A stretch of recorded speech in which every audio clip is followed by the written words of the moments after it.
Hey guys, Ezra here, and welcome back to another Ezra review. And on today's review, I want to talk about Terminator Zero. This series was released on August 29, which is a reference to Judgment Day, obviously. I know that this was like a week ago, and I feel like not a lot of people are talking about it, because like I feel like most people are probably done with the Terminator franchise, and even when the anime was announced, I was like, okay, that could be interesting, but even then I wasn't like super hyped to see it, but since it was available on Netflix, I might as well watch it, because it was 8 episodes,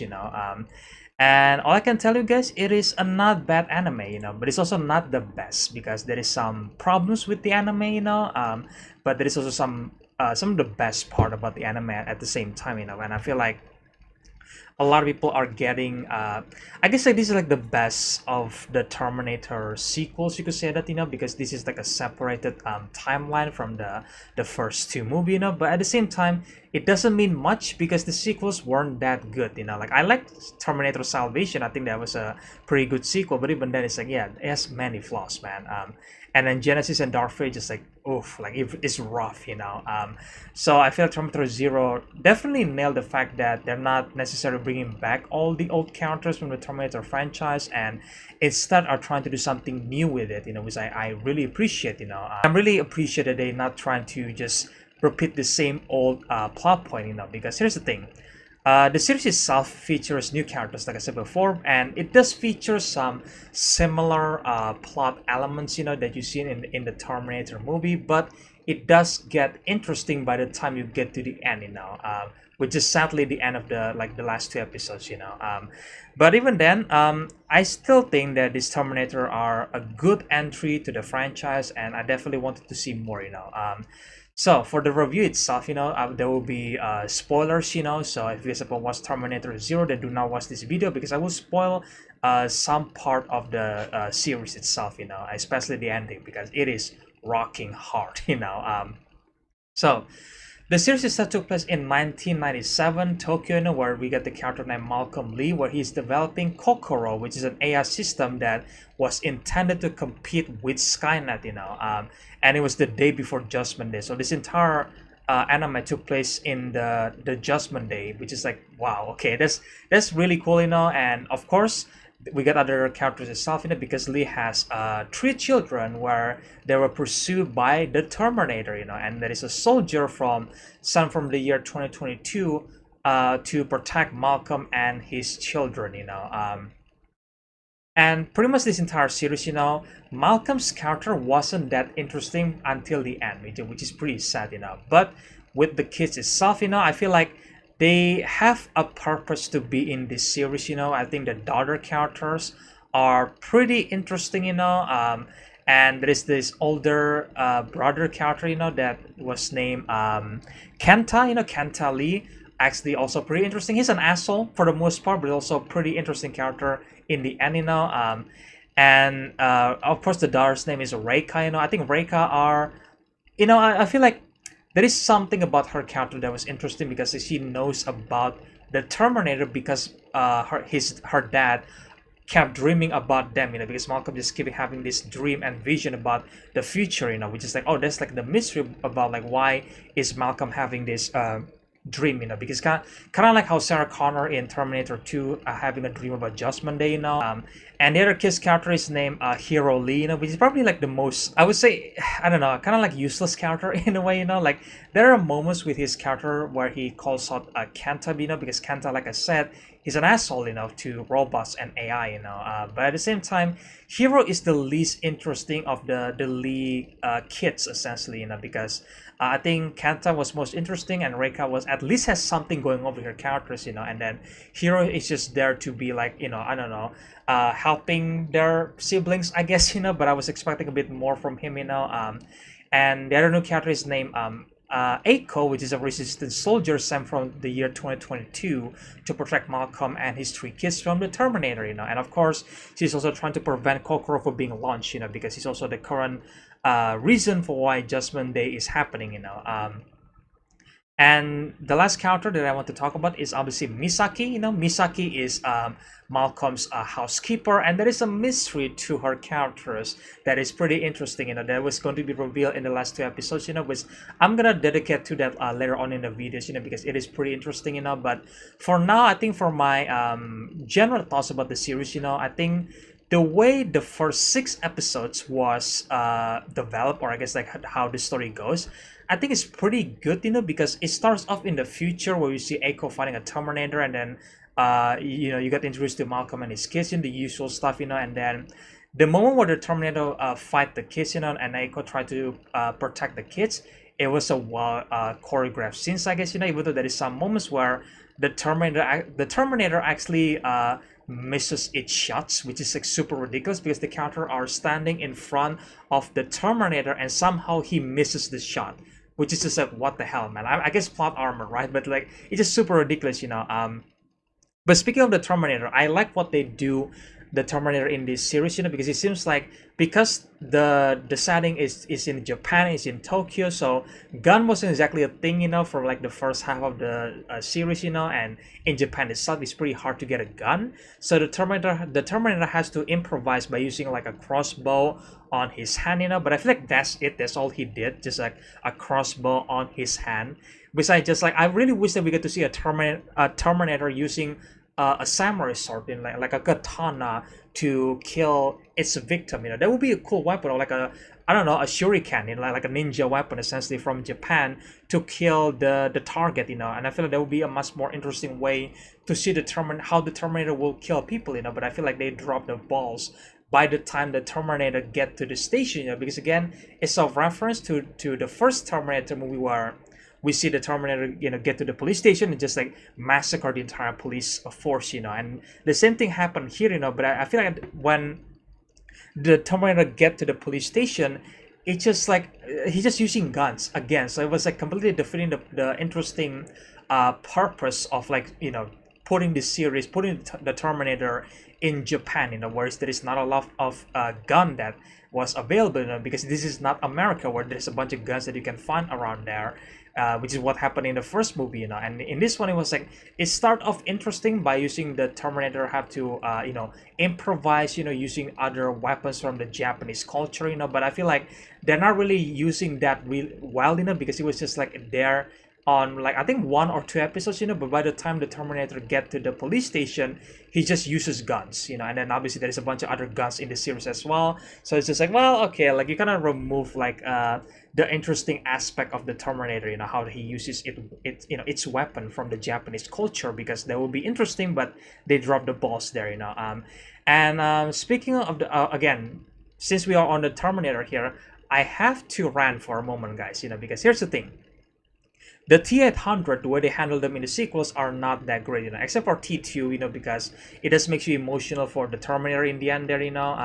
But besides that, the other Terminator sequels, I feel like the T800 stopped being scary, because every single time it reaches its target, it just like throws around the victim, essentially, throwing around them across the wall, across the, I don't know, just throwing them around, instead of just like punching him through the gut, which is like what happened in the first Terminator movie, where you see Arnold Schwarzenegger basically just like punching the punk's kid, like guts, and just like killing them instantly, and you basically get the idea how strong the Terminator was and how he just not going to stop until you're dead, and obviously this guy can punch through a concrete wall without any problem. And I don't really like how they handle the Terminator here, and at least in the first half of the series, because we got Echo, right, which is like a character or a soldier that was sent from year 2022, and she's fighting a Terminator heads on, hand-to-hand combat, which I call that bullshit, because I feel like you're not supposed to fight the Terminator hand to hand, because again, these machines are very, very strong and it will kill you in an instant, which is why the sequel aren't that great, because it failed to deliver the same idea that this is the Terminator that will not stop, it feels no remorse, and it's just like, again, it will not stop until you are terminated, and you're not supposed to fighting this machine hand to hand, which you see this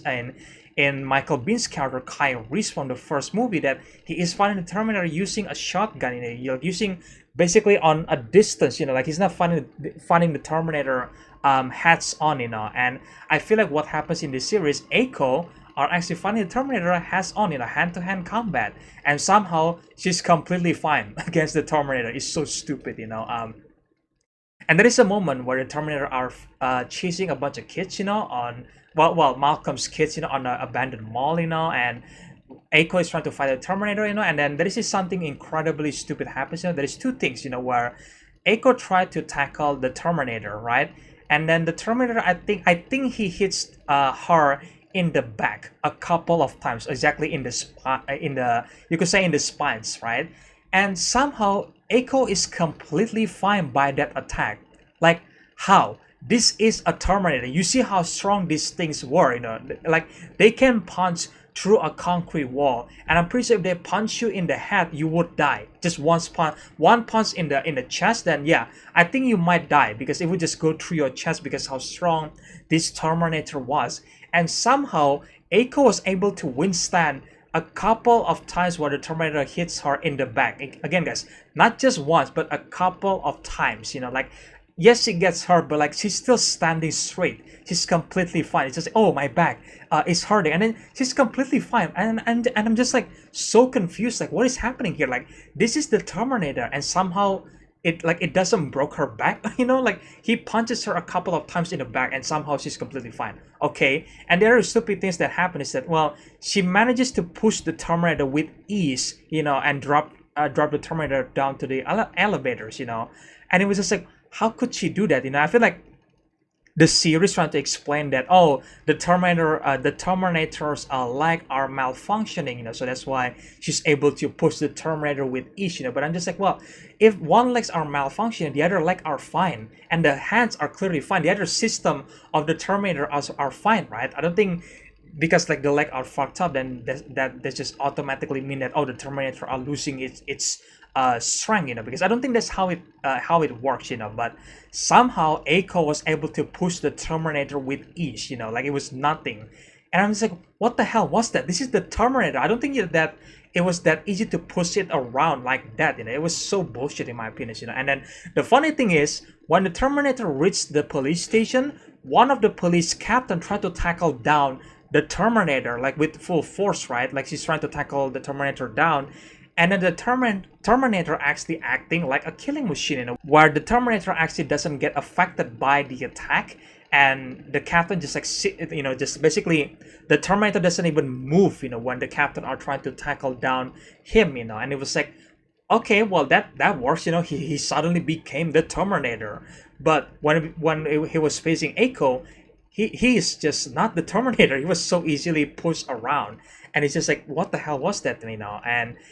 also, I think I mentioned this before, where the Terminator has a crossbow on his hand, and he's trying to shoot Eiko and the kid, one of the kid named Reiko, sorry, not Reiko, Reika Lee, and they were right in front of the Terminator, and somehow it misses. Like, what the hell was that? This is the Terminator. Like, I think he was supposed to be super accurate, right? He's a machine. And somehow he misses that shot, even though that it was right in front of the Terminator. Like, it wasn't that they have like a covering, like a wall or like a door or like a glass or something that protected them from the crossbow attack. But no, they were right in front of the Terminator, and somehow it misses the shot. Like, what the hell was that, man? It was like, yeah, there is some bullshit moment on the series, but thankfully it does bounce back in the end with the Terminator, which I'm going to get to that later, but throughout this, the rest of the series, continuing with the rest of the review here, Kokoro, which is an AI that developed by Malcolm, was actually questioning the fact that why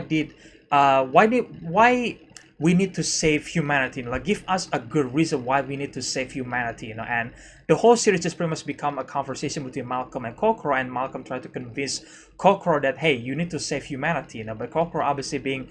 a highly intelligent machine, she doesn't buy that. There is several, I think there's like 3 Kokoro, where like there is like a 3 personality, and there is like several personality that was like clashing with each other, and start questioning the fact that why do we need to save humanity, because humanity will destroy itself, and I feel the story between Malcolm and Kokoro here in the middle chapter of the series are just boring because I was just like waiting for them to just go back to the Terminator, go back to Reiko and the Malcolm's Lee's kids, where they were chasing around by the Terminator. That was quite interesting, that was actually entertaining to watch, and then when they go back to Malcolm, it was boring, for the most part. I was like, what are we doing here? I don't really care. Like, can you move forward the story, please? Like, it's just like took a while before it gets there, and because of this, Kokoro actually decided to use like a bunch of like a Japanese robot named I think it was named Ino, where they got activated by Kokoro, and then they were used to basically conquer Japan, where Tokyo just in ruins because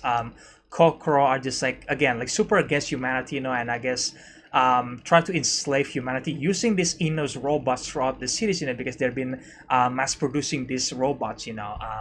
and yeah, this is where we get to see a lot of fights happens, between the Inno robots and the military, and that's where the robots get a bunch of guns, so like, yeah, well, you kind of remove all the interesting aspect, like I said before, where now they're just like going back to the classic Terminator, where it's like, there's a bunch of guns lying around, so there you go,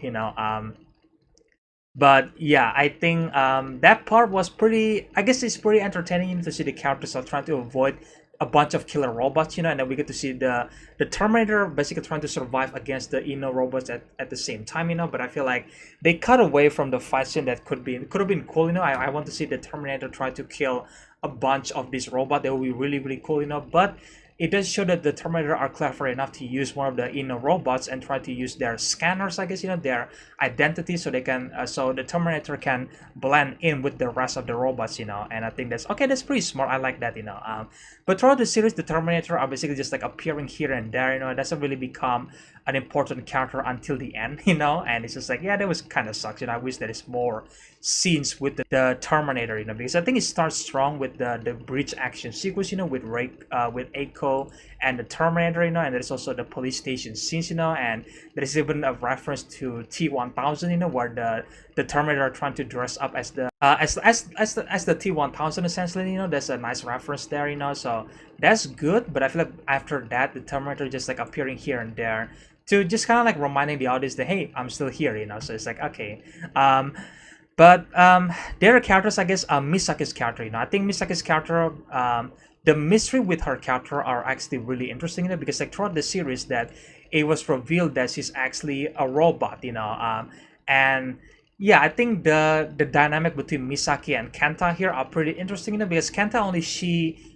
see the robots as robots, they just robots, they don't have any feelings, like who cares about them, and then he just describing Misaki as the same thing, because he is a robot, he is the Terminator, of course. And obviously Misaki was so offended by this, like what do you say that, like stop treating me like an object, I like, because again, Misaki feels alive, she has a memory and she cares for the kids, but Kenta again just treated her like shit because she is a robot, so I really like the idea that Misaki, even though like she's a robot, she aware that, okay, I have consciousness, I guess, or I guess I care for you guys, and I think that's a positive trait, So yeah, overall, I think the characters from the first half of the series, I think are pretty interesting, it was entertaining at the very least, and of course it's also interesting to see Kokoro stopping Judgment Day, so I think that's really, really cool. And we get to see, like, I guess we get to see like Skynet try to do Judgment Day again by launching a bunch of nuclear, and Kokoro is trying to stop them again, I think happens several times I think this in the series, but here's the thing. By the time you get to the last two episodes, this is where the series becomes really, really great, in my opinion, because again, Malcolm Lee finally becomes an interesting character, because it was revealed that he's actually coming from the future, not from 2022, but like far in the future. And he decided to travel back in time with Misaki. So Misaki is actually the first version of Kokoro, because he's trying to develop this new AI so he can defeat Skynet, like using AI to defeat Skynet, that I think that's a pretty interesting way to defeat Skynet, I feel like using AI to defeat an AI, so like, okay, that's interesting. So he developed Misaki based on the Terminator, that he managed to defeat, along with other kids, and he decided to reprogram the Terminator and try to build his own AI system, and I think it's interesting that he encouraged the machine to give himself name, or I guess herself a name, and give herself a purpose. Like he doesn't necessarily put an objective to Misaki, but actually encouraging Misaki to hey, like build your own objective. And I'm just here to basically guiding you, but he's not necessarily here to make your decision, because every single decision is gonna be Misaki's decision, and that's why he came up with that idea. Because I think Skynet, the reason why he gone rogue is because, like, again, human just put their own ideas to Skynet, so Skynet just feels like, oh, that's wrong, so I'm gonna destroy humanity, but for Misaki, no, that wasn't the case, because Malcolm encouraged her to put her own objective, and try to become herself, make your own decision and come up with your own name, and that's where they decided to travel back in time, because in the future, the team leader of the resistance basically hated what Malcolm did, because like every machine has to be destroyed, but Malcolm won't allow that, so he kills his friends, I guess you could say that, and kills the commander, because for trying to stop him and Misaki, and that's where they decide to travel back in time and try to change the future. But this also, of course, created a bunch of paradox, in the timeline. But they managed to travel back in time, and this is where we got also another reveal that that's where Kokoro came from, where they Malcolm took the Terminator chip, and tried to implant them into the company's computer, and that's where Kokoro was born, and Misaki basically got reset entirely, because her memory was lost, so that's where Misaki becomes the babysitter for the kids, and I think that is an interesting plot point, that's where Malcolm Lee and Kokoro finally become interesting. I was like, okay, finally, but it was the last 2 episodes, like, where have you been this entire time? Every single time they cut back, it's just like, okay, well, they're just having a conversation, but it wasn't that interesting, until the last 2 episodes here. And this is also where we get to see the Terminator finally becoming an interesting character. We get to see a fight scene between the Terminator, Eiko, and Misaki, because Misaki is also a Terminator, and he tries to defend the kids from the Terminator, but the Terminator are basically winning the fight scene, which I love, because again, he's such a much more superior machine, and we get to see Eiko fighting a Terminator, and finally, the Terminator did something to her where he crushes her hand. And I was like, okay, well, I did not expect that, because I was like expecting the Terminator to just like throw her around, like the classic T-800 from the sequel, but no, they actually cross her hand, which I love, and she doesn't win the fight, and then the Terminator, interestingly, actually using Kenta as a hostage, but also protecting him from like a debris and from like the other, basically other danger, so I was like, okay, that's interesting, why would he do that, and then it was revealed that in the end, that the Terminator was actually sent back in time by Kenta himself in the future. And it creates this interesting idea, because like apparently in the future, Kenta and Skynet managed to build a truce, that basically ending the war. I mean, they didn't exactly say ending the war, but they managed to build a truce, and that's why the future Kenta decided to send the Terminator back in time to tell Kenta that, hey, like, you need to shut down Kokoro, and it was like, okay, it becomes this interesting idea, because you don't know who to believe, because do you want to believe Malcolm Lee and Kokoro, or you want to believe the Terminator that was sent by Kenta himself from the future, and I don't know if the Terminator was able to lie, unless it was programmed that way, right? So I'm assuming that the Terminator are telling the truth, that in the future there is a truce between human and Skynet, and yeah, I don't know who to believe, even Kenta himself said it in the end of the war, he doesn't know who to believe at this point, and I feel that's pretty interesting, I wish they got explored in season 2, but yeah, in the end there, Kokoro finally realized that why humanity was deserved to be safe, and then we get to see Malcolm Lee die to the Terminator, sadly, and we get another reveal that Eiko was actually his mother, Malcolm Lee's mother, because there is again, there's like time paradox that's happened here, so that's why the time was kind of like entangled and kind of like messing up, but Eiko was actually, again, Malcolm's mother, and basically the kids' grandmother, I guess, right? And it's like, wow, that's interesting, so Eiko character was starting just okay, in my opinion, it kind of feels like a generic female characters, but I feel like she really developed by the end, I feel like all the great things about the series really developed from the last 2 episodes, I was like, okay, cool, I guess,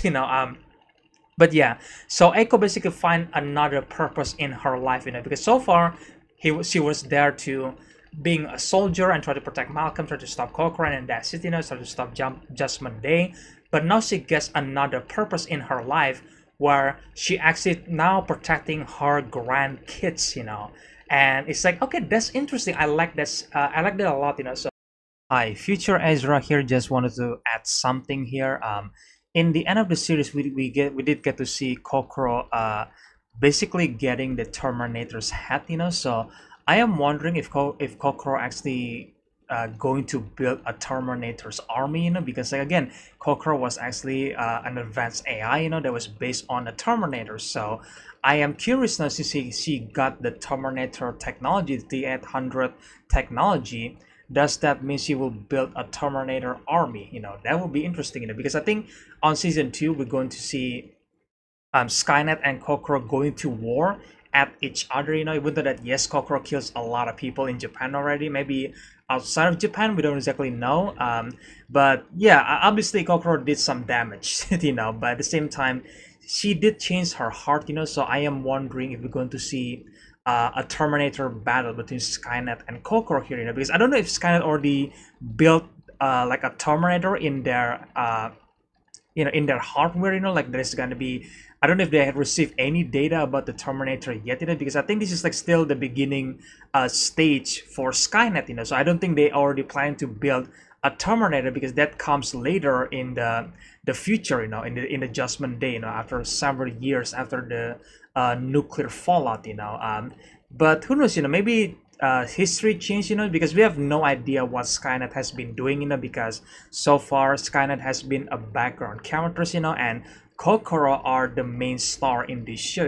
or like the main AI in this show, So I'm really hoping in season 2 we get to see more from the Skynet perspective,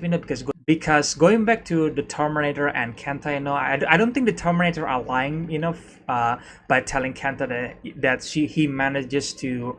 form an alliance between humanity and Skynet. We have no idea why they form an alliance, because apparently it was for each other's safety, apparently, so, but again, the Terminator doesn't necessarily go too deep into explaining that, so that is the mystery why Skynet and humanity need to work together, like, is Kokoro is going to become a bigger problem in the future, by getting this